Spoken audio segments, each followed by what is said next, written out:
Cine Garage. Aquí cabe todo el cine.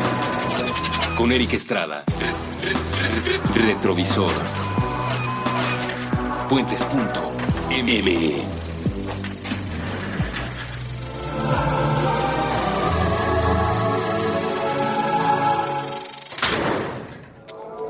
Retrovisor es presentado por Vans.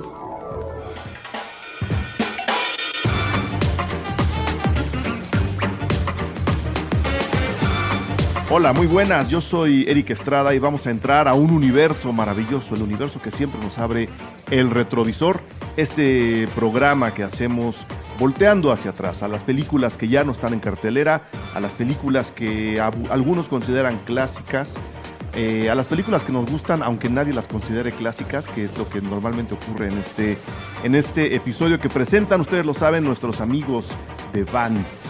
En esta ocasión, y tomando en cuenta que la animación es un elemento importante en este mes de septiembre, justo para Vans, elegí dos cosas que me ponen muy, muy contento. La primera, hablar de Akira, una película animada japonesa, anime en sentido estricto. Ahora nos explicará mi invitado de esta tarde, que es la segunda razón que me pone contento hoy. Una película animada japonesa de 1988 y que en consecuencia está cumpliendo, son 15 años, son 25 años. ¿Cuántos son, Bolu? Bienvenido a los micrófonos de Cine Garage y de Puentes. Tú eres mi invitado de esta tarde, me da mucho gusto tenerte aquí. El único nerd que acepta venir a hablar de estas cosas. No, es un gustazo para mí. Ya sabes que es un placer enorme acompañarte para hablar de lo que sea. ¿Cuántos años son entonces?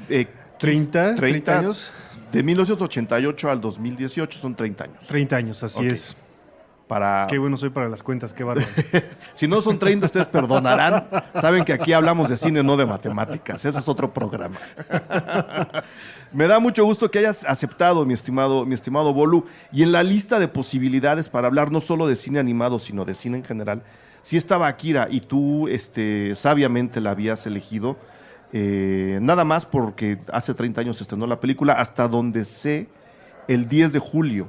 Sí. El 10 de julio se estrenó el 16 de España. julio. En Japón se estrenó el 16 de julio de 1988. Algunos años después de Blade Runner, ahora hablaremos de eso. Algunos años antes, varios, de Matrix. También llegaremos allá. Pero, ¿cómo le entramos a Akira, Bolu? Es un universo bien complicado, bien emocionante. Es un universo muy, muy trabajado. No sé si haya que contar la historia o dejar que la gente la descubra. La historia se puede contar fácil. Akira es una obra cinematográfica.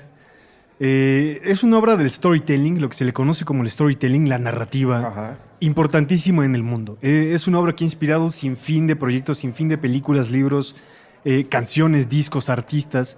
Y es una obra que parecería tan simple como anime, ¿no? Está basada en el manga del mismo autor quien dirigió la película. Katsuhiro Otomo.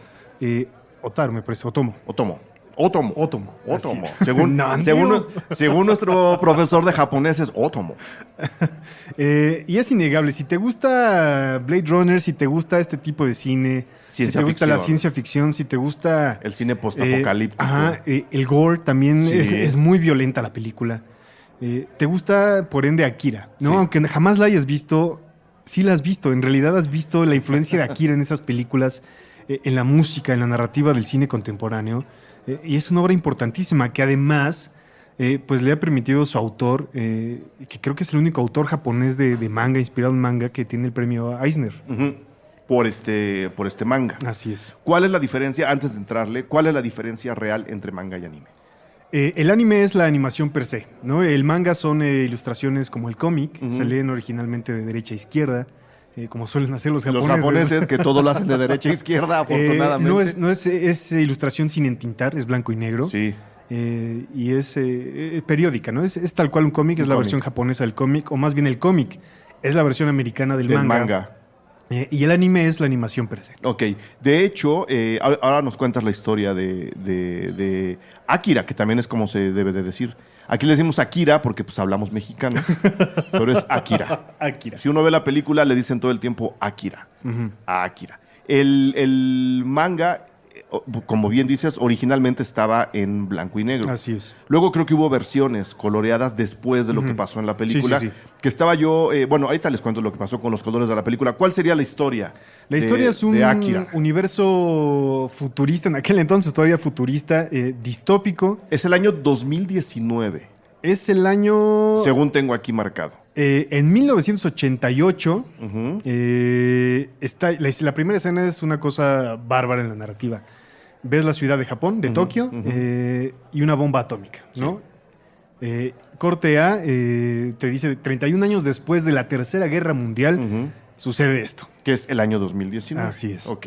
El mismo año en el que ocurre todo lo que vemos en Blade Runner. Así es. Nada más que en Blade Runner pasa en Los Ángeles. Así es. Ya vamos cerrando círculos. ¿Cuál es la historia de aquí? La historia es long story short, como Sí. dicen, porque es muy larga. Es muy La larga. película dura 2 horas. Y se revuelven mucho los personajes. No es que sea difícil, pero es que cambia constantemente la historia. Hay un grupo de humanos selectos que son niños que tienen poderes telequinéticos, psíquicos, que están desbordados. Uno de estos estalla, no puede controlar el poder, estalla lo que es la bomba atómica que vemos al inicio. Se desata una tercera guerra mundial. Y hay un grupo en el gobierno que quiere controlar a estos niños para tener más poder. Para convertirlos, en muy pocas palabras, en armas. En armas, así es. Y un grupo de estudiantes pandilleros que andan en motocicletas. La motocicleta no es Akira. Akira no es el personaje principal. No. Es Akira un es elemento importante. Claro, es el nombre de un proyecto que está dando vueltas Así en la es. película, que a veces mencionan, a veces no mencionan. Es como Skynet, ¿no? Es como si Terminator se llamara Skynet. Anda, más o menos. No es el personaje central, pero tiene mucho que ver en la historia. Akira no es el personaje central, pero todo el tiempo hay algo que nos dice aguas con Akira. Así es. El personaje principal es Shotaro Kaneda, que es un estudiante rebelde que anda en una motocicleta espectacular. Quiere rescatar a su amigo que descubre tiene este tipo de poderes. Es abducido por el gobierno para ser tratado. Se sale de control, quiere rescatarlo y entre un grupo de terroristas, les llaman en la película, terroristas antigubernamentales, y estos estudiantes quieren rescatar al amigo y se encuentran con el proyecto Akira, exactamente. Que ya a eso sí lo tienen que descubrir ustedes. Sí. ¿Qué tanto se parecen estos personajes? Ya no nos vamos a meter tanto en la animación por el momento, pero ¿qué tanto podemos hermanar a estos personajes de Akira con los hombres X? Tomando en cuenta que son mutantes, que hay una parte del gobierno interesada en traerlos pues, para sacar beneficio militar de ellos y que muchos de ellos no saben controlar sus poderes y que a veces ni siquiera los conocen. No, es si hay parte un vínculo, sí, por supuesto, es parte fundamental de la narrativa de Akira. No solo de los hombres X, sino de películas como Minority Report, por ejemplo. Okay. Es una pieza fundamental del cine de la ciencia ficción, muy inspirada en el arte japonés, ¿no? Y en la narrativa japonesa. Sí, es muy, muy japonesa la narrativa que manejan. Más les valía. ¿No? Pero es muy importante y es una influencia muy grande en este contexto de los metahumanos, ¿no? Como se les conoce fuera del mundo Marvel, los metahumanos. Los metahumanos. De cómo humanos con capacidades diferentes, ¿no? Superhumanas, pues siempre terminan siendo utilizados como un arma. Y esa es la premisa básicamente de Akira, de los X-Men, de Minority Report, de DC, en fin. Que son, ahí se juntan además varias ideas y varios miedos que ahora creo que es importante explicarle especialmente a los que nacieron después de 1989, o sea, todo el mundo, ¿no? Tomemos en cuenta que esta es una película que se realizó en 1988 después del manga que se escribió algunos años antes. Sí. El mundo era distinto, muchachos. Muy distinto. Sí había y lo mismo ocurre con el relato de donde sale Minority Report, que si no me equivoco lo escribió Philip K. Dick. Es una historia de Philip K. Dick, ahora lo confirmo, pero estoy casi seguro. Lo mismo ocurre con Blade Runner y lo mismo ocurre con todas las películas de terror nuclear. No de que haya fantasmas nucleares, sino de que lo nuclear y la fuerza nuclear provoque un holocausto. Es el miedo a lo nuclear, digamos. El mundo antes de 1989 era muy distinto y sí se vivía con un temor constante y para muchas personas muy real de que algún loco, o sea, yo no sé qué habríamos hecho con Trump en 1984, por ejemplo, que algún loco apretara el botón y se dispararan bombas de un lado al otro para dejar al planeta completamente inservible e inhabitable. Ese terror, ese miedo a esa posibilidad genera historias como Blade Runner, como Minority Report, como Akira y también como los hombres X. No es casualidad que en qué película de los hombres X se refieren todo. La segunda parte de la película habla de la crisis de los misiles nucleares en Cuba, en Estados Unidos. Creo que fue Primera Generación. First Class. First Class, ¿no? Que mucho del subtexto de la historia está orientado a comunicar el miedo a un holocausto nuclear en el Caribe, imagínense lo que hubiera sido eso, con la crisis de los misiles entre Cuba y Estados Unidos. Si ustedes no saben qué fue lo que pasó, pregúntenle a Google. Google ya lo hice yo, eso sí lo platica bonito. Ya luego pues, deberían leer libros y ver películas, ¿no? Es un tema muy recurrente este apocalipsis nuclear, este temor nuclear, que ha tratado el maestro Kurosawa, por ejemplo, también Los sueños de Akira Kurosawa, que es una película increíble también. Producida por unos Steven cortometrajes, Spielberg. vaya. Pero es una temática sensible, es cruda, ¿no? Y sobre todo por cómo lo manejan los japoneses. Con este sentido de humanidad, sí, pero podrida, ¿no? Como todo muy crudo, muy... Es feo, vaya, es un futuro distópico siempre, ¿no? Por una razón fundamental, perdona que te interrumpa. Japón sí vivió un holocausto nuclear, ¿no? O sea, no estamos hablando de que Akira tenga esta visión del Neo-Tokio, como le llaman, de a gratis, de imaginación, como sí la tuvo Ridley Scott para Blade Runner. La guerra mundial, el final de la Segunda Guerra Mundial fue una cosa muy distinta para Europa, fue una cosa completamente diferente para América y fue una tragedia profunda en Japón. Es un país que vivió no un bombardeo nuclear, 2. Saben de lo que están hablando. Y que sin embargo te lo proyectan, por ejemplo, en la narrativa de Akira y muchas otras películas, de cómo a pesar de haber vivido ese holocausto nuclear, esa terrible tragedia humana, ¿no? Se han logrado recuperar, ¿no? Sí. Al punto de ser una potencia mundial. Ahora, hablando de la realidad, Sí. ¿no? Volviendo al mundo real. Y en un futuro distópico que, a pesar de ser un futuro podrido y una sociedad decadente, pues es una ciudad del primer mundo, ¿sabes? El nuevo Tokio, el Neo-Tokio, como le llaman en Akira. Pero eso no impide que sea un mundo contaminado, que sea un mundo en crisis, que sea un mundo donde el capitalismo extremo... Por eso, parte del interés militarista sobre estos muchachos es porque pueden hacer dinero con ellos. Así es. No se trata nomás de ganar una guerra, es de vender armas a los demás. Creo que está muy bien reflejado en Akira. Como decías, una película de 2 horas que vale mucho la pena ver. Si no me equivoco, y si no estamos mal, creo que tú me lo dijiste, está en Netflix. Está en Netflix, sí. Se puede ver ahí. Se puede ver perfectamente ahí. Ok. Lo que quería decir yo de los colores, para que vean, por ejemplo, especialmente en este fin de semana que se estrena Ana y Bruno, una película animada, si ustedes escuchan la entrevista que hicimos con Carlos Carrera aquí en Cine Garage, él nos explicará por qué se desarrolló la animación de esa forma y por qué la película se ve como se ve en la pantalla. Afortunadamente, o digo, buscando otro camino, simplemente cuando se hizo Akira, sí se contaba con el dinero para hacer una película grande, poderosa, con animadores, y sí se contaba con una tecnología de punta para contar la historia en 1988. Es decir, antes de Pixar, Mucho antes de Pixar, la tecnología de punta permitía imágenes y movimientos como los que vemos en Akira, en donde los ilustradores trabajaron en muy pocas palabras para poder generar colores que no existían en el cine animado. Así es. O sea, se buscaron matices, se buscaron tonalidades, se ejercitó con todo tipo de combinaciones, se hicieron pruebas, se proyectaban esas pruebas para que Katsuhiro Otomo pudiera ver los colores que necesitaba en esta película. ¿Por qué? Ustedes dirán, qué vanidoso, ¿cómo van a inventar colores para...? Están hablando de un futuro que no existe, pero que tiene que sentirse real a pesar de ser una película animada. Para conseguir eso necesitas generar nuevos colores. Y esos colores te tienen que comunicar cosas.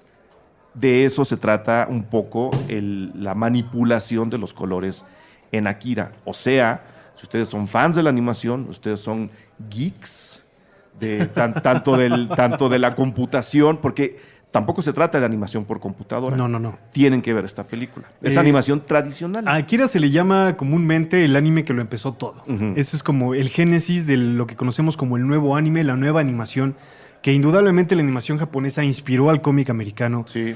La paleta de colores es algo espectacular que, como bien dice, se tuvieron que inventar tonalidades que sin duda podemos ver hoy en día en Guardianes de la Galaxia, en Stranger Things, en Tron, ¿sabes? Películas de esa índole y series de televisión. La influencia de la música, del diseño, de los movimientos de cámara que se utilizan en la película son algo que influenciaron sin duda al cine contemporáneo. Y que, como bien lo dice el anime que lo empezó todo, pues nos dio series como Evangelion, por ejemplo, que también es un futuro distópico mucho más fumado, ¿no? Mucho más orientado a lo religioso y a la fe. Más marihuano. Sí, por supuesto. Esto es como de anfetaminas, ¿no, Akira? Durísimo. Es de anfetaminas. Y Evangelion sí es de marihuana, ¿no? Sí, ok. Para aclarar, nomás para aclarar. Dragon Ball, en fin, todo lo que conocemos hoy, el anime popular que conocemos hoy en día, está inspirado sin duda por lo que es Akira. ¿No existía antes todo eso? No de la calidad que se hacía antes. No como lo conocemos ahora. Ah, era como cuando veías a las figuras estáticas y nomás se movían los labios. Exacto. Que sí es un poco aburrido de ver. Qué bueno que hicieron Akira. Otra cosa que ahora que mencionas lo de el manga que lo inició todo. No, el anime que lo inició todo. Japón no pintaba mucho en cuestión de cultura popular de este lado del mundo antes de Akira. Obviamente teníamos a los grandes maestros del cine y los conocíamos y la gente los estudiaba como se estudian ahora y todo, pero, o sea, no encontrabas un manga en las tiendas de cómics como las encuentras ahora. Japón sí estaba como literalmente del otro lado del planeta.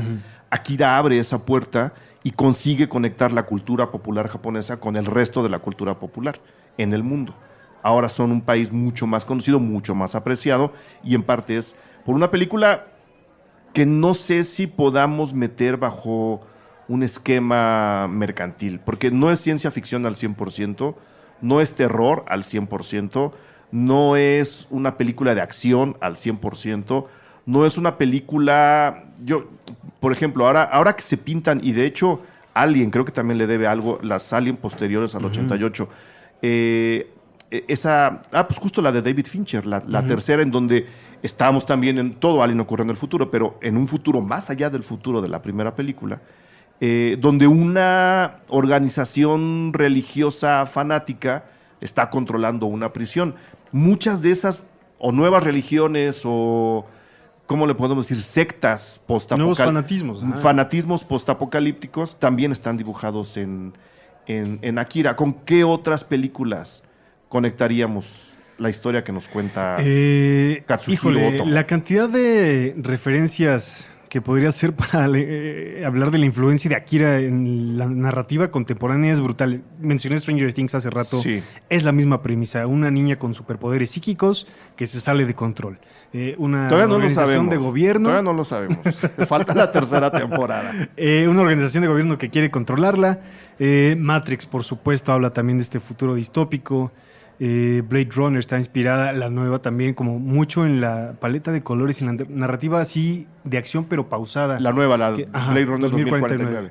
En fin, es una cosa que es innegable en la narrativa que vemos hoy en día, no solo en la animación, como Ghost in the Shell, Cowboy Bebop, este tipo de animaciones que son mucho más refinadas. También el cine y la televisión ha permeado hacia allá la influencia de Akira. Ok.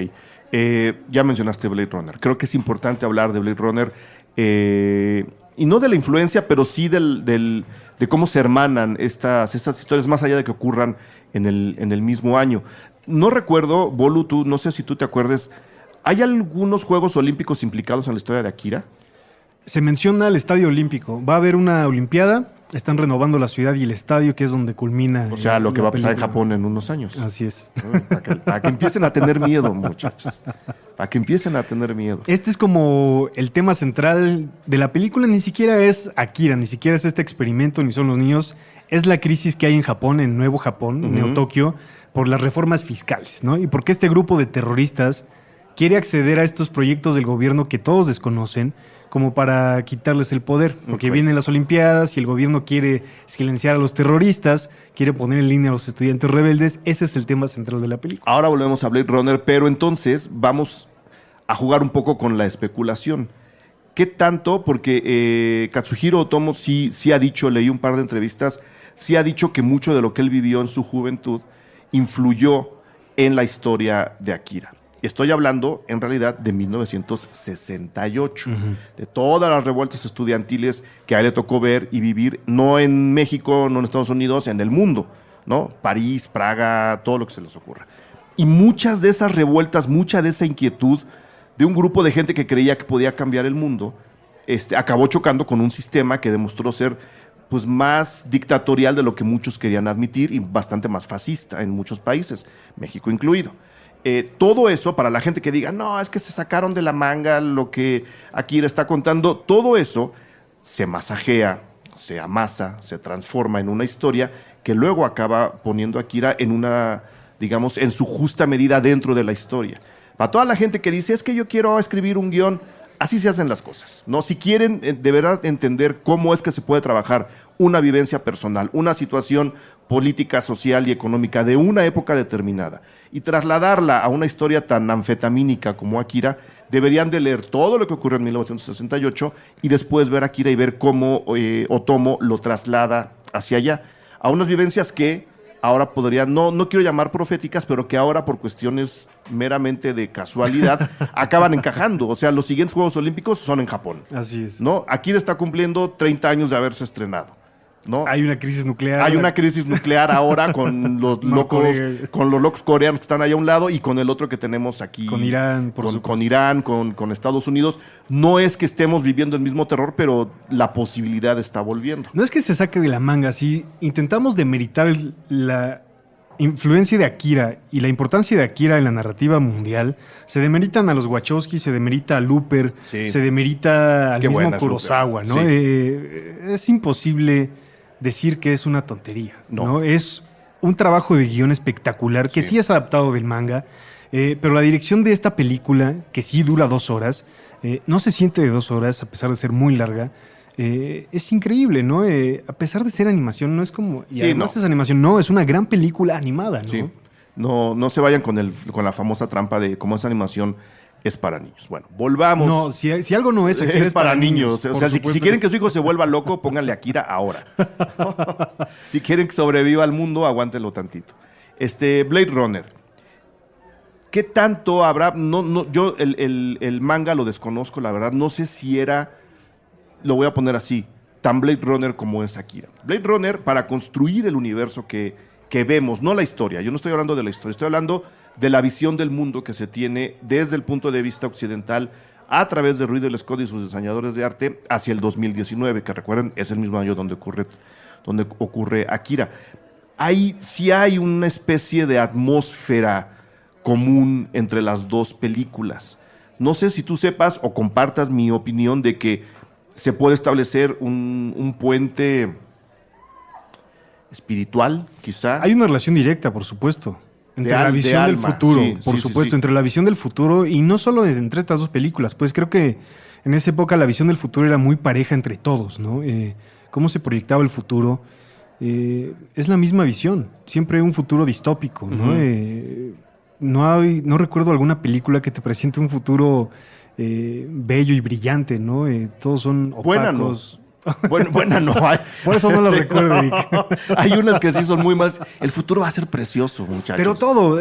Vivan 100 años. Todo el anime japonés como que trazaba esa misma línea. Todo lo que abarcaba visiones futuristas, Ghost in the Shell, que también tuvo una película no hace muchos años, que también es muy bonita, creo yo, ¿no? A pesar... Yo la desconozco. Cuéntanos de Ghost in the Shell. Ghost in the Shell también es una animación japonesa increíble. Ah, la de Scarlett Johansson. Pero dicen que no se parece nada. Pues es que es diferente. Para empezar, el personaje se quejaron de que no era japonés, de que no habían casteado una actriz japonesa para el personaje, pero reparto, Ghost in the Shell no te habla de japoneses o no, te habla de un futuro humano, nada más, que sí se desarrolla en la ciudad japonesa de Tokio, pero no te están diciendo si son o no japoneses, son humanos que viven ahí, pues. Que además, pues, yo creo que ya deberíamos haber rebasado esa parte de no te ves como japonés, no te ves como mexicano. Pues, Son cosas que no tienen que señalarse. ya vaya. estamos además todos mezclados con todos, ¿no? Para bien, para bien. Pero yo insisto, si alguien encuentra por ahí o tiene chance de ver los extras de Blade Runner, hay un capítulo muy interesante en donde hablan justo del diseño de la ciudad de Los Ángeles para 2019 y explican perfectamente bien por qué está tan hacia Asia. Es decir, por qué hay tantos letreros en chino, por qué hay tantos letreros en japonés, por qué los personajes se ven como se ven, se visten como se visten, y por qué prácticamente todo ocurre de noche, como ocurre también con Akira.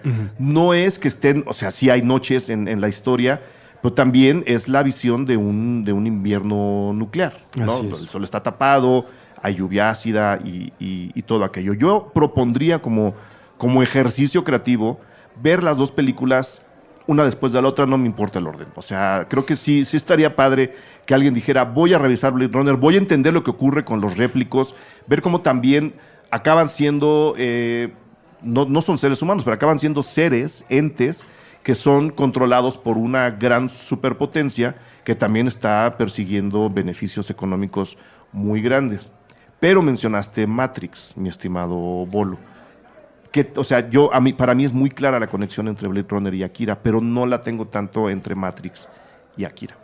Neo es un personaje inspirado por estos personajes, no, iba a decir psicópatas, no son psicópatas. Tetsuo medio le gusta andar matando gente, o sea, pero sí es psíquico, pero también está medio inspirado psicótico. Absolutamente en esto, en un personaje que descubre sus poderes, que tiene un proceso de aprendizaje y de entendimiento de lo que puede o no hacer. Creo que la estética de Matrix, de las máquinas, de tuberías, del cableado, está inspirado, por supuesto, en el arte gráfico de Akira. Que es algo bien padre, además, que la gente que quiere entrarle al cyberpunk debería también revisar Akira. El cyberpunk pues, es esta estética casi... Es que va más allá de la estética. Es una especie de entendimiento del mundo a partir de mecanismos tal cual. O sea, iba a decir mecanismos mecánicos, fíjate qué estupidez. A partir de mecanismos que acaban entregando más de los objetos de lo que son. No sé si me estoy explicando. Un engranaje acaba haciendo funcionar una máquina mucho más poderosa de lo que podría hacer en nuestro mundo. Así es. Por llamarlo de esa forma. No es el retrofuturismo de Star Wars, no. Es convertir las máquinas que tenemos ahora en algo mucho más poderoso, auxiliados con pequeña tecnología. Un poco lo que ocurre, y perdón la comparación, pero creo que si algo de cyberpunk hay en Volver al Futuro, por ejemplo, es justo el coche, el DeLorean, ¿no? Ese sería como la versión cyberpunk de Steven Spielberg y de su grupo. Así. Tenemos un coche común y corriente que de hecho no sirve en las calles porque el DeLorean era muy pesado. Si alguien lee las características de lo que eran los DeLorean, eran coches completamente inservibles, lo convierten en algo más con mera mecánica y un poco de ayuda tecnológica. Por ahí va el cyberpunk en un planteamiento muy, muy superficial. Es muy padre ver el mundo así y sí, Akira creo que lo ejemplifica como muy pocas películas, que luego recogen en Matrix. Y que vemos elementos... La influencia de H.R. Giger, por ejemplo, en Matrix es indudable, ¿no? Estos organismos biomecanoides. Exacto. Que bien no están presentes como tal en la película, pero las máquinas, los octópodos que vemos, ¿no? Los pulpos que vemos, están inspirados por el arte de H.R. Giger. Tetsuo, al final de Akira, termina convirtiéndose... ¿Sin estropeos? En algo así. Ok. En algo parecido. La gente la va a ir a ver si está en Netflix. Pero está muy inspirado en eso. Sí. Vaya, la calidad gráfica la van a disfrutar muchísimo, es visualmente hermosa. Visualmente es preciosa. Los manejos de cámara son espectaculares. Sí. Algo que no se había hecho antes en la animación, ¿no? Aspirar a algo tan cinematográfico en la animación, con estos movimientos de cámara, las secuencias, es algo increíble. Antes de Akira, lo común en las películas de animación era contar todo en corte.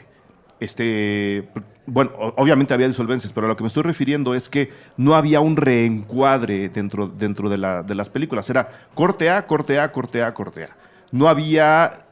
sí existía la posibilidad, pero quizá nadie la había explorado como en Akira de, como dices, mover la cámara. Sabemos que el concepto de cámara en cine de animación es muy distinto al de cine hecho con personas de carne y hueso, pero si algo pudo impulsar la animación de Akira, más allá de la calidad de sus dibujos, más allá de la generación de tonalidades y de matices, fue el movimiento de cámara. La secuencia de motocicletas de Matrix Reloaded, los Wachowski lo han dicho, está inspirada, por supuesto, en las secuencias de motocicletas de Akira, tal cual. Donde Trinity va en la carretera ahí en el ficticio Los Ángeles, está inspirada en ello, ¿no? Los movimientos de cámara, las tomas, cuando salta, está inspirado, por supuesto, en Akira. Y mucho del cine de acción después de Matrix también está obviamente conectado con Akira. Entonces no es casualidad, Bolu, que habiendo esa conexión entre Akira y Matrix, que el entrenamiento de Neo sea tan japonés. Exactamente. Que su despertar sea tan zen. No es casualidad. No es casualidad. Están volteando a los Wachowski. Son unos ñoños fans de Akira. Pues son los Wachowski. Y The Ghost in the Shell y todas estas películas, pero por supuesto Akira es casi la mamá de todas ellas. Tú que sí lees manga, ¿en qué posición estaría el Akira con respecto a todos los que has mencionado? Híjole, creo que en una posición muy, muy alta. En el top 3 seguramente de los manga que se han hecho en el mundo. A mí, en cuestión de animación, me ganó lo tradicional. Yo debía haber puesto una película animada. Me pidieron una lista de mis 10 películas favoritas que no estuviesen habladas en inglés. Y sí, pues puse a Kurosawa y tenía yo a Akira en el número 11. Y ahora que estoy haciendo este programa estoy arrepintiendo de no haber quitado una francesa y haber metido a Akira. De verdad es muy buena película. No, su influencia es innegable. Mencioné hace rato a Looper. Hay un personaje, sí, por supuesto ya vieron Looper. Sid es el niño que tiene poderes psíquicos, que se salen de control también. Está inspirada directamente por estos personajes de Akira. Looper creo que también está en Netflix.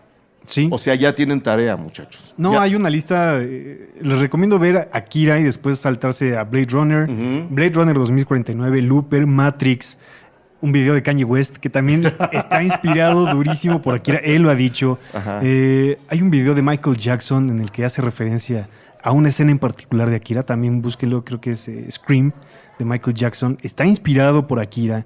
Es decir, es innegable la cantidad. El peso. El peso que ha tenido la animación japonesa y esta en particular en el mundo narrativo. Yo creo que la animación en general, porque ahora que hablábamos de la posibilidad de mover la cámara en una película animada como Akira, creo que, por ejemplo, todo lo que hace y lo que cuenta Pixar, como lo cuentan, no se vería como se ve si no se pudiera mover la cámara como se puede mover ahora. Y de nuevo, antes de Akira eso no ocurría.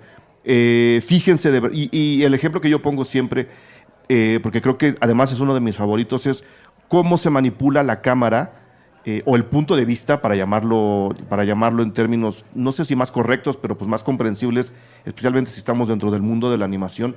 Chequen el punto de vista que manejan en Ratatouille, por ejemplo, ¿no? Yo tuve oportunidad de hablar con los animadores, con el director de cámaras de esa película, y me decía, es que teníamos que situar la cámara, porque es como se maneja el término, teníamos que situar la cámara en ese punto de vista y moverla como la mueven los japoneses, para poder darle a entender a la gente que estábamos contando la historia de un ratón en un mundo que no comprende y en un mundo que no domina. No dio nombres, pero dijo, así como lo hacen los japoneses. Obviamente Pixar ya movía la cámara antes, pero están estudiando este tipo de cosas, ¿no? Sí. Y no es, para la gente que de veras no tenga idea qué es Akira, no es para nada el estilo de Totoro, por ejemplo. No. Es una animación. El arte de Hayao Miyazaki es muy noble, muy amigable, ¿no? Sí. A pesar de que tampoco es cine tan para niños, usa temáticas muy fuertes. Sí. El viaje de Chihiro. La tumba de las libélulas es una película durísima que puede remover las fibras más sensibles hasta de usted, señor Estrada. No tengo. Estoy seguro. No tengo fibras sensibles, perdona. Pero no. Me las desayuné ayer. Este tipo de animación es muy violenta, muy, muy violenta. Muy gráfica. Hubo una serie de cortos animados después del éxito de Matrix, la primera y la única que yo digo que está buena, que se llama Animatrix, en el que la mayoría son animes. Son proyectos estadounidenses inspirados por el anime japonés, que son proyectos también, son cortometrajes animados increíbles. Vale la pena checar Akira.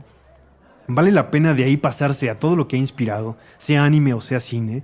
Vale la pena también detectar la influencia que ha tenido esta película en particular en la cultura pop, ¿no? La motocicleta que vemos en la película aparece en esta película Ready Player One, de Steven Spielberg. Sí. Una referencia muy curiosa porque en algún momento tanto a George Lucas como a Steven Spielberg se les ofreció hacer la versión live action de Akira en Estados Unidos. Comprar los derechos. Y los dos dijeron no. Estamos haciendo Indiana Jones. Es por eso que Steven Spielberg decide agregar en su película esta referencia como tributo a Akira, ¿no? Es uno de los personajes principales en Ready Player One quien usa esta motocicleta. Y el chico de Ready Player One, o sea, sin poderes psíquicos, medio podría ser también un Tetsuo, ¿no? Sí, por supuesto. Mucho más ingenuo, mucho más bonachón, ¿no? Y un poco más heroico y menos psicópata. Sí, ¿ves cómo si es psicópata? Sí, tanto Spielberg como Lucas dijeron, no queremos los derechos de esa película. Y no se ha hecho porque a diferencia, por ejemplo, de Ghost in the Shell, que también es un anime de culto en Japón, A mí sí me la gustó gente le película. tiene muchísimo respeto a Akira. Le rinden mucho homenaje, la consideran una obra que no debe ser tocada. Hay versiones de los fans que simplemente la vuelven a hacer. O sea, nadie toca el guión. Ajá, La vuelven a hacer nada más. Hay un crossover muy famoso que es fan-made entre Los Simpson y Akira. Que se llama Bartkira. Solo leí, no lo pude ver.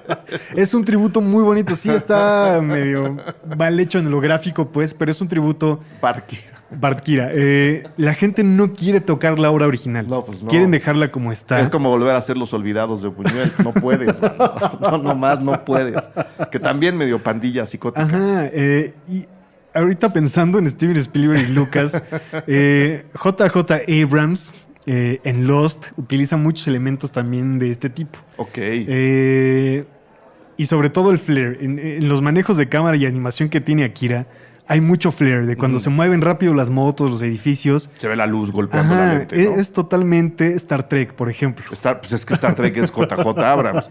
Es el amo y señor del flair. Del flair.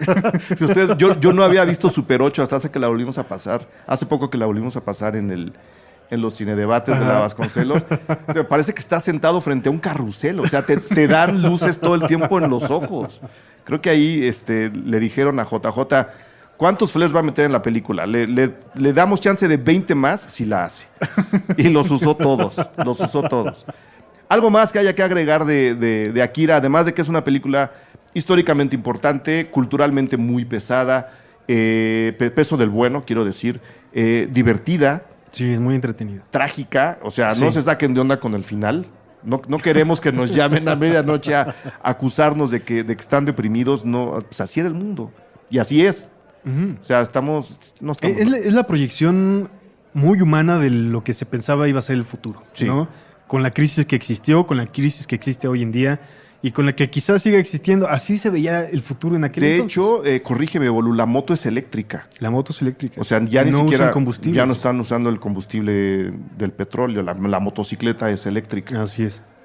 Pues bueno, además de todo eso, creo que simplemente por pasarse un muy buen rato y apreciar de verdad un trabajo de animación que no está conectado con las computadoras y que al mismo tiempo no se parece al de Miyazaki, apreciar el trabajo de una película animada como esta, a 30 años de que se hizo, reflejando un mundo tan posible como imposible, creo que como cinéfilos merecen ese ejercicio, ¿no? Checarla, sentarse, tomarse un mezcalito mientras le están contando esta historia. Denle una oportunidad. Solo está en japonés también porque el trabajo de doblaje de voces, de actuación de voz, es increíble, ¿no? De por sí la animación y el cine japonés, el idioma japonés es algo muy importante para su narrativa, ¿no? La expresión que usan, la tonalidad, la intención de la voz.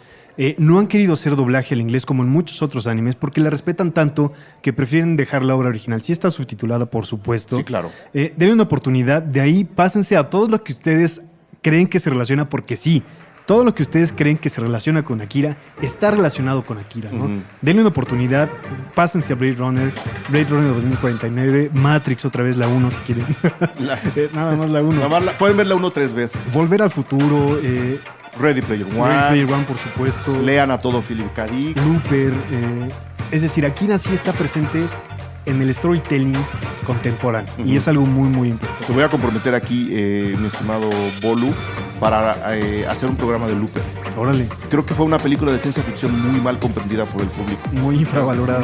Sí, no se le quiere como merece ser querida. Entonces te invito a un futuro retrovisor para hablar del Looper. Y el Bruce Willis joven. Que no es el Bruce Willis que vimos todos. Ahí están nuestras apreciaciones, nuestras ideas alrededor de Akira. Ha sido un gusto, Bolu, tenerte de nuevo en los micrófonos de Cine Garage. Es un placer siempre darme la vuelta. Pues bueno, ahí tenemos temas. Mil gracias.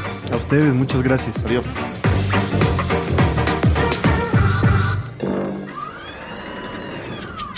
Cine Garage. Aquí cabe todo el cine. Con Eric Estrada. Retrovisor. Puentes.me.